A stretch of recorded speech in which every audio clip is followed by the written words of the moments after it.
Capítulo 14. El domingo cuando las campanas suenan. Heidi esperaba a su abuelo debajo de los abetos para que la acompañara a casa de la abuela, donde la dejaría para ir a buscar la maleta. La niña no deseaba otra cosa que regresar para preguntarle a la abuela si los panecillos le habían gustado. Sin embargo, el tiempo no le parecía largo, pues no dejaba de oír sobre su cabeza el querido rumor de los viejos abetos ni de aspirar el perfume de los prados, donde 1000 florecillas doradas fulguraban entre la verde hierba. El abuelo salió al fin de la cabaña, dirigió una última mirada en torno suyo y dijo con tono de satisfacción: «Vamos». Era sábado, y el abuelo tenía la costumbre de ordenar y limpiar la cabaña y el establo. Había empleado en estos menesteres la mañana para poder salir con Heidi inmediatamente después de terminada la comida. Cuando llegaron a la cabaña de Pedro, se separaron, quedándose allí Heidi. La abuela reconoció sus pasos apenas cruzó el umbral y gritó: «Oh, hija mía, gracias a Dios que vuelvo a tenerte a mi lado». Después tomó la mano de Heidi y la retuvo fuertemente entre las suyas, como si temiese que alguien pudiera volver a robársela. Acto seguido, no pudo menos que hablar de los panecillos. Gracias a ellos estaba tan fuerte como no lo había estado en la vida. La madre de Pedro añadió que la abuela no se había comido más que uno entre la víspera y aquel día, pero que si comiera uno diario se pondría mucho más fuerte en una semana. Heidi prestó atención a las palabras de Brígida y permaneció pensativa un instante. Por fin hizo un gesto que indicaba que ya había dado con lo que buscaba. «Ya sé lo que voy a hacer, abuela», exclamó llena de gozo. «Escribiré a Clara y ella me mandará tantos como tienes ahora, o acaso 2 veces más, pues yo tenía un gran montón en el armario y cuando me los quitaron, Clara me dijo que me daría tantos como pudiera haber en el montón. Estoy segura de que lo hará». «¡Oh, magnífica idea!», exclamó Brígida. «Sin embargo, observa que cuando lleguen ya estarán duros. Si una tuviera al menos de vez en cuando algunos céntimos de sobra, el panadero de Dorfi hace un pan parecido, pero ya nos cuesta bastante trabajo adquirir el que comemos». Un relámpago de gozo iluminó el rostro de Heidi. «¡Oh, abuelita, yo tengo mucho dinero!», exclamó saltando alegremente. «¿Y sabes lo que haré con ese dinero?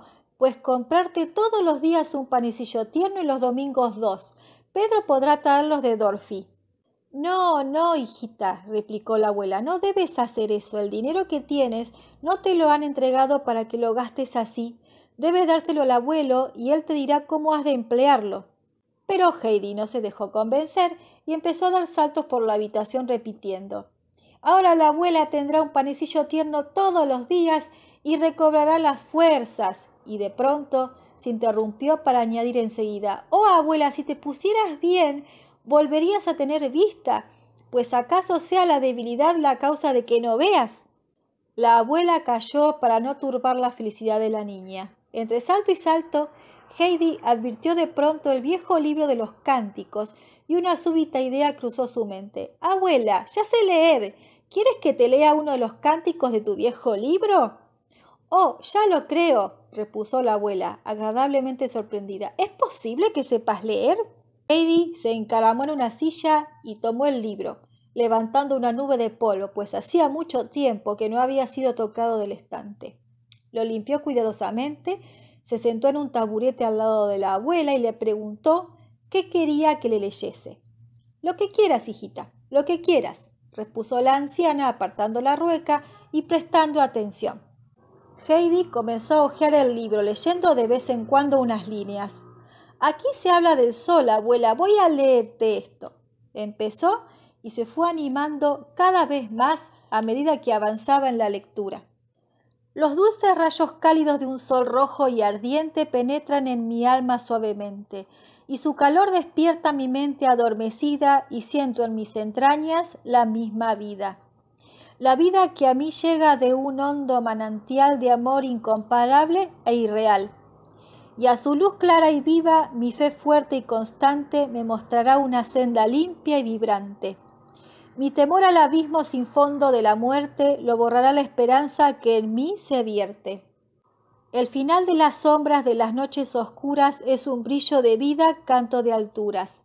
Alegría suprema, limpias campanas, sueños de melodías soberanas. La abuela escuchaba con las manos enlazadas, y tan indeciblemente gozoso el semblante como Heidi no lo había visto jamás. Su rostro resplandecía mientras por sus mejillas rodaban las lágrimas. Cuando la niña se detuvo, la abuela le suplicó: «Oh, léelo otra vez, Heidi, léeme eso de «y a su luz clara y viva mi fe fuerte y constante». La niña volvió a leer muy gustosa, pues le complacía escuchar su propia voz. «Y a su luz clara y viva mi fe fuerte y constante me mostrará una senda limpia y vibrante». «Oh, Heidi, se hace la luz en mi corazón, cuánto bien me has hecho». La abuela repitió muchas veces seguidas estas palabras que expresaban su alegría. Y Heidi se sintió henchida de felicidad al ver a la abuela de aquel modo. Ahora su rostro no estaba envejecido ni su expresión era lastimera, sino que el júbilo iluminaba su faz, que elevaba hacia lo alto como si pudiera vislumbrar con nuevos ojos el bello jardín celeste. De pronto alguien golpeó la ventana y Heidi vio que su abuelo la llamaba por señas. La niña obedeció en el acto, prometiendo a la abuela volver al día siguiente, porque aunque subiera a los Alpes con Pedro, bajaría hacia el mediodía. La idea de poder alegrar a la abuela y de hacer la luz en su corazón iba a ser desde entonces su mayor felicidad. Una felicidad mucho más fuerte aún que la experimentada cuando permanecía en los pastos con las cabras, las flores y el sol brillante. Brígida la acompañó hasta el umbral para darle el vestido y el sombrero. Heidi se colgó el vestido al brazo pensando en el abuelo, que ya la reconocería ahora, pero se negó a tomar el sombrero, manifestando a Brígida que sería inútil insistir, pues no pensaba volverlo a colocar sobre su cabeza. Heidi estaba tan impresionada por los recientes sucesos que comenzó enseguida a contárselos al abuelito. Le dijo que diariamente podrían traer de Dorfi panecillos para la abuela y que en el corazón de ésta se había hecho de pronto la luz, lo cual le llenó de felicidad. Cuando terminó su relato, volvió a la primera idea y dijo convencida: «¿Verdad, abuelito, que aunque la abuela no quiera, me darás todo el dinero del cartucho y así podré dar a Pedro algunos céntimos todos los días para que compre un panecillo a la abuela y los domingos 2? «¿Pero y la cama, Heidi?», preguntó a su vez el abuelo. «¿No estaría de más que tuvieras una buena cama? Comprándola aún sobraría dinero para adquirir muchos panecillos». Pero Heidi no se dio por vencida y procuró convencer al abuelo de que ella dormía mejor en su lecho de heno que en el de plumas de Frankfurt, y tanto le suplicó que el abuelo terminó por decir: «El dinero es tuyo, haz con él lo que quieras. Tienes suficiente para comprarle a la abuela panecillos durante muchos años». Al oírle, Heidi comenzó a lanzar exclamaciones de alegría. «¡Oh, qué dicha! Ya no volverá a comer la abuela pan duro y negro. ¡Qué hermoso es esto! No he visto nada tan hermoso en todos los días de mi vida». Heidi, que no soltaba la mano del abuelo y saltaba lanzando gritos de júbilo, semejaba un pájaro que se desahogaba su alegría con trinos. De pronto se puso seria y dijo: «Oh, si Dios hubiese hecho inmediatamente todo lo que le pedí con toda mi alma, esto no sería ahora tan hermoso». Hubiera regresado enseguida sin poder traer a la abuela más que unos pocos panecillos ni leerle el cántico que tanto bien le ha hecho, pero Dios lo ha arreglado todo mucho mejor de lo que yo esperaba. Ya me lo dijo así la abuelita de Clara. Oh, cuánto agradezco a Dios que no hiciera entonces lo que le pedí, aunque quedé descorazonada al no obtenerlo. Desde hoy no cesaré de orar, como me recomendó la abuelita de Clara, para dar las gracias a Dios. Y si no hace enseguida lo que pida, pensaré, seguramente, como en Frankfurt, Dios ha decidido obrar de otro modo que resulte mejor para mí. Rezaremos todos los días, ¿verdad, abuelito? No olvidaremos nunca a Dios, a fin de que Él no nos olvide a nosotros». «Sin embargo, hay quien le olvida», murmuró el abuelo. «Ah, pero esos no son felices. Dios los olvida a su vez y les deja de la mano, y cuando se lamentan nadie tiene piedad de ellos, porque ellos han sido los primeros en dejar a Dios. Por eso él les deja ir por donde quieren en vez de ayudarles. Es verdad, Heidi. ¿Dónde has aprendido eso? La abuelita de Clara me lo dijo y me lo explicó todo. El anciano anduvo un buen trecho en silencio. De pronto dijo como hablando consigo mismo. Cuando las cosas están hechas, hechas están. Nadie se puede volver atrás. Aquel a quien Dios olvida, olvidado queda. Oh, no, abuelito, puede uno volverse atrás. Me lo ha dicho la abuelita de Clara. Justamente así es la historia de mi libro, pero tú no la conoces. Cuando lleguemos a casa te la leeré y verás qué bonita es. Y Heidi aceleró el paso anhelante por llegar al fin del camino. Cuando alcanzaron la cima, la niña, haciendo la mano del abuelo, entró corriendo con él en la cabaña. El anciano dejó en el suelo la cesta y la mitad del contenido de la maleta, pues de otro modo esta hubiera sido difícil de transportar. Después se sentó en el banco que había ante la casa y allí permaneció abstraído. Heidi reapareció enseguida con su libro bajo el brazo. «Oh, estás ya sentado, abuelito. Mucho mejor». Se sentó a su lado. No tuvo necesidad de buscar la historia, pues la había leído y releído tantas veces que el libro se abría solo por aquella página. Comenzó y quedó cada vez más absorta en su lectura.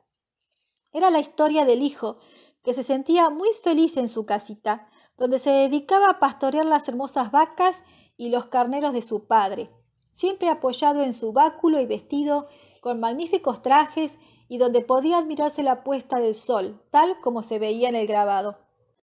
Pero he aquí que un día quiso disponer de lo que le correspondía de su fortuna para vivir a su capricho, y pidiendo el dinero a su padre, partió y se lo gastó todo.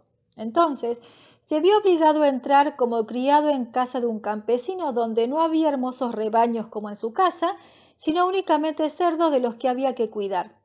Sus vestidos eran miserables y allí no comía más que bellotas y algarrobas de las que se alimentaban los cerdos. Entonces el muchacho se dio cuenta de lo feliz que había sido en casa de su padre, lo bueno que éste había sido para él, negrura de su ingratitud para con su padre. Entonces lloró lleno de remordimientos y de pena. De pronto se dijo, me levantaré e iré a casa de mi padre, le pediré perdón y le diré, Padre, ya no soy digno de ser llamado tu hijo. Muy lejos estaba aún de su casa cuando el padre lo vio y corrió a su encuentro. ¿Sabes lo que sucede ahora, abuelito?, preguntó Heidi, interrumpiendo su lectura. ¿Acaso creas que el padre estaba todavía enfadado y le diga, ya te lo había dicho? Escucha, escucha. Su padre al verlo se compadeció de él y corrió a estrecharle entre sus brazos. El muchacho dijo, he pecado contra el cielo y contra ti, ya no soy digno de que me llames tu hijo. Pero el padre dijo a sus criados, traed las mejores ropas y vestidle con ellas. Poned un anillo en su mano y unos buenos zapatos en sus pies. Matad el carnero mejor cebado. Comamos y alegrémonos, pues mi hijo, que había muerto, ha vuelto a la vida. Se había perdido y lo hemos encontrado. Y comenzaron todos a regocijarse. Al ver que el abuelo permanecía silencioso cuando ella esperaba oírle expresar su admiración, Heidi le preguntó, ¿verdad que es una historia bella? Sí, Heidi, la historia es bella, repuso el anciano, pero con tono tan grave que la niña se detuvo y comenzó a examinar los grabados. Después, poniendo el libro ante los ojos del abuelo, le dijo dulcemente, mira qué bien está, y señaló con el dedo la imagen del hijo pródigo vuelto a la casa paterna, vestido con riqueza y al lado de su padre, que le contemplaba con mirada cariñosa. Más tarde, cuando Heidi estaba ya sumida en un sueño profundo, el abuelo subió por la pequeña escalera y dejó la lámpara al lado del camastro de Heidi, de modo que la luz iluminara a la niña dormida. Esta reposaba dulcemente con las manos juntas, pues no se había olvidado de rezar. Su carita tenía tal expresión de paz y felicidad que sin duda debió impresionar al abuelo, pues éste estuvo contemplándola largamente sin hacer el menor gesto. Después enlazó sus manos e inclinando la cabeza dijo en voz alta, Padre, he pecado contra el cielo y contra ti. No soy digno de que me llames tu hijo. Y las lágrimas rodaron por las mejillas del anciano. Algunas horas más tarde, al amanecer, el viejo de los Alpes, de pie frente a la cabaña, miraba con ojos resplandecientes todo cuanto había a su alrededor. La mañana del domingo resplandecía sobre las montañas. De los valles circundantes llegaban sonidos de campanas, mientras en las cimas de los árboles los pájaros entonaban su himno matinal. El abuelo volvió a la cabaña. «Ven, Heidi», llamó al pie de la escalera. «El sol ha salido ya. Ponte un hermoso vestido, pues iremos a misa». Heidi no tardó en vestirse. Era preciso apresurarse para acatar aquel extraordinario deseo del abuelo. Bajó pues enseguida, vestida con el lindo traje de Frankfurt, pero de pronto se detuvo ante el abuelo y le contempló llena de asombro. «Oh, abuelo, jamás te había visto así», exclamó al fin la niña. «Nunca te había visto con ese traje de botones de plata. Oh, qué bien te sienta este traje de los domingos». El anciano contempló a la niña con gesto alegre. «También tú estás preciosa con ese vestido. Vamos». Y tomando a Heidi de la mano, comenzaron el descenso de la montaña. De todas partes llegaba a ellos el gozoso canto de las campanas domingueras. Aquellos sonidos aumentaban de sonoridad a medida que se acercaban al valle. Heidi escuchaba embelesada y dijo: «Oyes, abuelito, es como una gran fiesta». En la iglesia de Dorfi estaba ya casi todo el pueblo. Cuando el abuelo entró con Heidi de la mano y se sentó en la última hilera de bancos, detrás de todo el auditorio comenzaban los cantos. Sin embargo, un vecino que estaba cerca los vio y dijo a la persona que le acompañaba: «¿Te has fijado? El viejo de los Alpes». El que escuchó estas palabras las transmitió a sus vecinos de banco y la voz fue corriendo hasta que el murmullo se hizo general. «El viejo de los Alpes, el viejo de los Alpes». Muy pocas fueron las mujeres que se resignaron a no volverse, aunque solo fuera una vez, lo que a buen seguro les hizo perder el hilo de sus rezos. Pero cuando el sacerdote subió al púlpito y comenzó a predicar, cesó la distracción, pues el sermón era tan emotivo que todos notaron como si un hálito de divino goce se introdujera en sus corazones. Cuando el predicador terminó, el viejo de los Alpes tomó a la niña de la mano y se dirigió al presbiterio. Todos los que en aquel momento salían o estaban ya fuera le siguieron con la mirada para ver si en efecto se dirigía a casa del cura, y el viejo entró. La gente se agrupó y comenzó a comentar animadamente la inesperada aparición del viejo en la iglesia.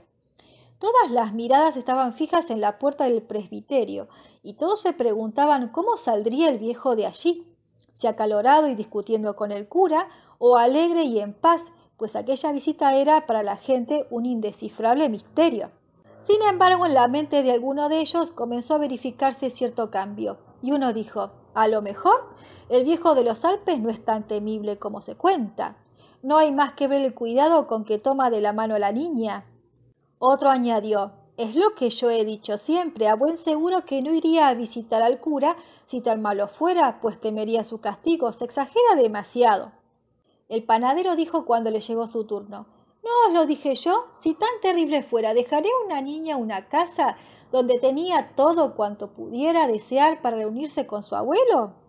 Esta buena disposición de ánimo hacia el viejo de los Alpes se comunicó muy pronto a los demás grupos, tanto más cuanto que las mujeres estaban también reunidas comentando las revelaciones que conocían por Pedro y su abuela, que daban del anciano informes muy distintos a los que circulaban por el pueblo. Al fin, los habitantes de Dorfi experimentaron la sensación de estar reunidos para dar la bienvenida a un amigo que estuvo ausente mucho tiempo. Entretanto, el viejo de los Alpes había entrado en el presbiterio llamando a la puerta del cuarto del sacerdote. Este abrió y al verle no demostró la menor sorpresa. Si hubiera dicho que por el contrario lo esperaba, por lo visto, su inusitada aparición en la iglesia no había pasado inadvertida. Tomó la mano del viejo y le estrechó cordialmente, en tanto que el anciano permanecía silencioso, incapaz de articular una sola palabra, pues no esperaba que el sacerdote le dispensara semejante recibimiento. Al fin se repuso y dijo: «Vengo a suplicar al señor cura que olvide las palabras que le dirigí allá en la montaña y no me guarde rencor si me he negado a admitir sus buenos consejos». El señor cura estaba en lo cierto, el equivocado era yo, pero desde ahora seguiré los consejos del señor cura y durante el invierno viviré en Dorfi, pues la niña está muy delicada y no debe permanecer allí arriba en la época de los fríos. Y si la gente del pueblo me mira con desconfianza, Me resignaré, pues reconozco que no merezco otra cosa, pero supongo que el señor cura no hará otro tanto». Los ojos del sacerdote brillaron de alegría. Volvió a tomar la mano del viejo y, estrechándola entre las suyas, le dijo enternecido: «Antes de escuchar mi voz, ha oído usted otra más elevada. Esto me complace sobremanera y puedo asegurarle que no se arrepentirá usted de haber venido a vivir en nuestra compañía. En mi casa será usted siempre bien recibido, tanto en calidad de amigo como de vecino, y me propongo pasar alegremente en su compañía más de una velada en invierno. Por otra parte, Heidi contribuirá a fortalecer nuestra amistad». Dicho esto, el sacerdote acarició la rizada cabellera de Heidi y la tomó de la mano para acompañar a su abuelo hasta la puerta. Cuando estuvieron en el jardín que daba a la calle, el cura volvió a dar la mano al viejo como se hace con un amigo de quien nos apena separarnos, de modo que todo el mundo pudo verlo, y apenas la puerta de la casa se cerró tras el sacerdote, la gente se apresuró a ir al encuentro del viejo de los Alpes. Todos querían ser los primeros en saludarle. Tantas manos se le tendieron al mismo tiempo que el anciano no supo cuál estrechar. Uno le decía: «Cuánto me alegro de que se haya dignado siquiera por una vez mezclarse con nosotros». Otro gritaba: «Hace tiempo que deseaba hablar con usted un rato». El tumulto creció cuando el viejo de los Alpes, ante tanta amabilidad, manifestó que pensaba pasar el invierno en Dorfi, entre sus antiguas amistades. Se hubiera dicho que el viejo de los Alpes era la persona favorita del pueblo y que éste se había visto privado de él durante mucho tiempo. La mayor parte acompañó al anciano hasta bastante más allá de las últimas casas, y al despedirse de él todos quisieron recibir la seguridad de que el viejo les haría una visita la próxima vez que bajara a Dorfi. Mientras estos volvían al centro del pueblo, el anciano en pie les seguía con la mirada. Su rostro estaba iluminado por un cálido reflejo. Heidi, que no cesaba de mirarlo, le dijo gozosa: «Abuelito, jamás has estado tan guapo como hoy». «¿Tú crees?», repuso el viejo sonriendo. «Sí, es verdad. Hoy me siento tan feliz como tú no puedes comprender y como no merezco. Hace tanto bien vivir en paz con Dios y con los hombres. Dios ha sido bueno al enviarte a mi lado». Al llegar a la cabaña del cabrero, el abuelito abrió la puerta y entró. «Buenos días, abuela», dijo sin vacilar. «Me parece que pronto habremos de empezar a remendar otra vez esta casita antes de que lleguen los vientos del otoño, para que éstos no hagan una de las suyas». «¿Pero es posible? ¿Es el viejo de los Alpes?», exclamó la abuela, agradablemente sorprendida. «Cuánto me alegro de vivir todavía para darle las gracias por todo el bien que me ha hecho. Que Dios se lo pague, que Dios se lo pague». Temblando de alegría, la abuela tendió la mano al abuelo y éste se la estrechó cordialmente. «Tengo que hacerle un nuevo ruego», continuó la abuela. «Si algún daño le he hecho, no me castigue dejando partir a Heidi otra vez antes de que mis huesos reposen allá abajo, al lado de la iglesia». «Usted no sabe lo que esta niña significa para mí», exclamó, estrechando contra su pecho a Heidi, la cual estaba de pie a su lado. «No tenga miedo, abuela», repuso el viejo tranquilizándola. «No quiero que semejante castigo caiga sobre usted ni sobre mí. Estaremos todos juntos y Dios quiera que durante mucho tiempo». Brígida se llevó entonces al viejo a un rincón de la estancia y, mostrándole el sombrero de pluma, le contó todo lo que había sucedido, añadiendo que no podía aceptar semejante regalo de la niña. Pero el abuelo dirigió a Heidi una mirada de satisfacción y repuso: «El sombrero es de ella, de modo que si no lo quiere, hace bien en dárselo. Guárdelo, pues». Esta inesperada respuesta llenó a Brígida de gozo. «Pero si vale más de 10 francos», exclamó levantando el sombrero alegremente. «¡Qué bendición nos ha traído de Frankfurt esta Heidi!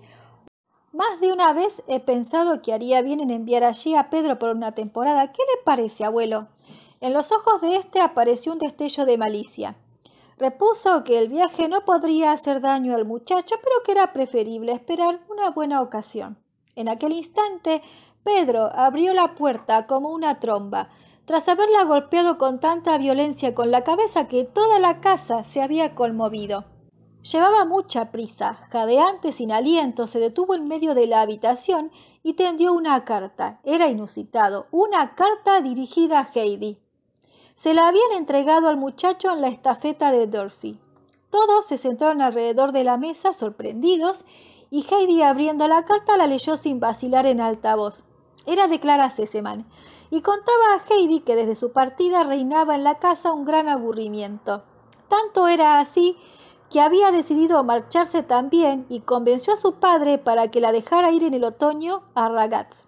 Su abuelita la acompañaría a hacer una visita a Heidi, que había hecho muy bien en llevarle los panecillos a la abuelita de Pedro y que para que no se los comiera secas le enviaba café, el cual ya estaba en camino.